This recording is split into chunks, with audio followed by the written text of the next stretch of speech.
2024 season has concluded with the final post-season testing in Abu Dhabi, and although the event does not involve television coverage, it has massive importance for all teams on the grid for a variety of reasons. Carlos Sainz Williams' outing and the financial backing he has brought to the Grove-based team, Tsunoda's first outing for Red Bull alongside Isack Hadjar, Ferrari's setup experiments and Mercedes' comparisons of Russell and Antonelli are just a part of many interesting things that happened during the test, which is not to be overlooked. So, what is it exactly that happened during the Abu Dhabi testing, and how can this seemingly not so important test have a huge value on the teams? The post-season test is well underway, and the drivers are testing out the cars that they will be driving for the next couple of years. And as you may already know, there have been some major shakeups on the grid for next year, including Sainz to Williams, Hulkenberg to Sauber, Ocon to Haas, alongside the likes of Duhan, Bierman, Antonelli, and Bortoletto stepping up from junior categories into Formula 1. Considering this huge shakeup, we are definitely in for a treat next season. But for that to happen, we need to see teams make strong progress in this last postseason test and see where their cars are headed for the upcoming campaign. Carlos Sainz has made that impression early on, as he posted some blistering times on the leaderboard during the testing's early session during his official Williams debut. By the end of the day, Sainz posted a time of 1:23.635 to go second fastest on the timing charts behind his former teammate Charles Leclerc, which is a solid performance from Carlos's side. Comparing times at this point in time would be nonsense, as we have no idea of the fuel loads, tyres or the engine modes every driver is running during this test. But straight out of the box, putting these lap times means Carlos is happy with the car and shows the team has the potential to score some points in 2025. And of course, the financial backing of Santander, who seem to have followed Sainz in sorts, will provide Williams with additional funds to capitalise on in the wind tunnel and to cover the losses incurred by the number of crashes both Colapinto and Albon had during the 2024 season. Albon will be put under a great test as well, because we've seen with Sargent that he didn't have any problems whatsoever. But when Colapinto stepped up, the Thai driver immediately felt the pressure from close competition. The situation with Sainz is going to be even more intense, considering the Spaniard is a 4-time race winner for Ferrari. Speaking of Ferrari, not a lot are talking about them, but the Italian team carried out a major work during the Abu Dhabi postseason test. Ferrari had the SF24 configured in the medium to high downforce specification, running the 2025 test floor on both Leclerc's and Antonio Fuoco. All present at the test session mentioned that Ferrari were carrying multiple stints with setup changes, possibly gathering crucial data for Project 677's development. Yuki Tsunoda grabbed a lot of attention as well, as the Japanese driver made his Red Bull debut at the post-season test alongside F2 compatriot Isack Hadjar. With Sergio Perez's future coming to a close according to unofficial sources, this was Tsunoda's official audition for Red Bull's second seat. But RB teammate Liam Lawson seems to have the upper hand in that battle, considering Lawson is a driver within the Red Bull circle, while Yuki was brought into the team by Red Bull's engine supplier, Honda. But make no mistake, Red Bull are not going to waste time here, as for sure the Austrian team are comparing times between every driver they have, and Yuki is still in the race. And whoever matches Verstappen's lap times will be the one Red Bull will most likely put in that second Red Bull seat.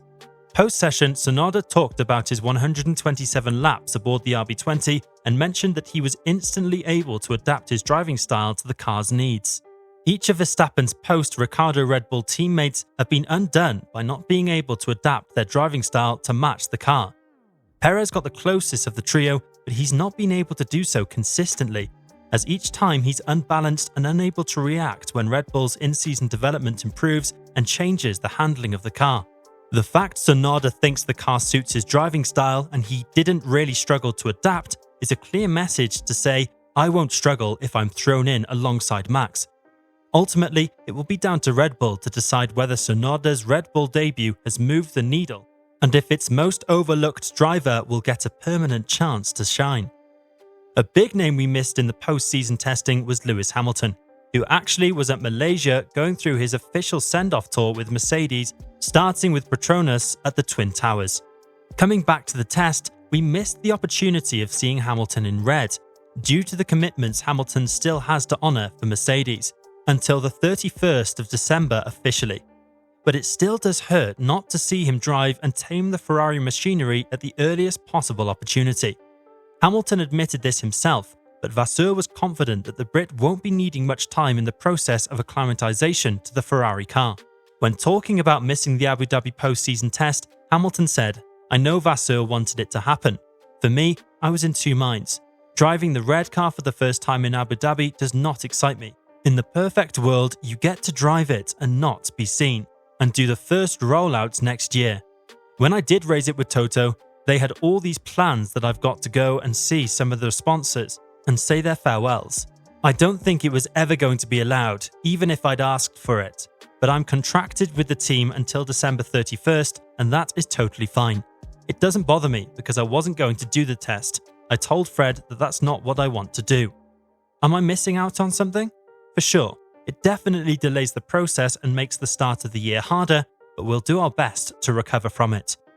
As of what we know currently, Hamilton's Ferrari debut will be in the form of a TPC program where the Brit will be driving the F175, which is not a car that is far off the SF24, but there are some hurdles. But I think Hamilton can get through those with ease. Looking at Mercedes during the test season, the team ran George Russell, Fred Vesti, and Kimi Antonelli during the sessions. Coverage shows that the team made lots of setup adjustments and gathered a lot of data during the sessions. But both Russell and Antonelli went for a couple of fast laps around the test session's end, where the Mercedes duo was separated by just a tenth, doing a personal best of 1:23.789 and 1:23.783. But in 2025, Antonelli will be put under immense pressure as he is taking a hot seat against an established F1 racer in Russell with zero F1 experience. This is real close between the two, and that sets up a really good inter-team battle at Mercedes for 2025. The midfield battle is going to get packed as well.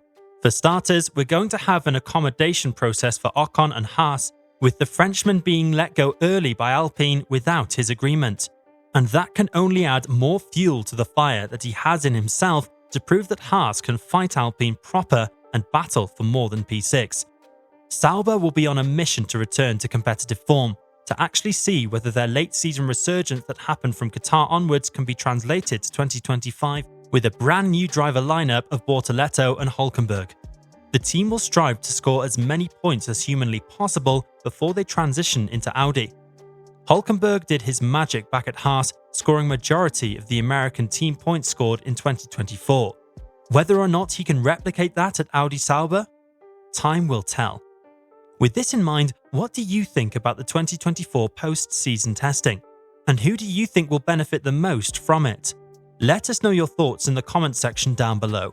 And on your way down, don't forget to subscribe to the channel to get notified of any future uploads to keep yourselves up to date about the 2025 Formula 1 season.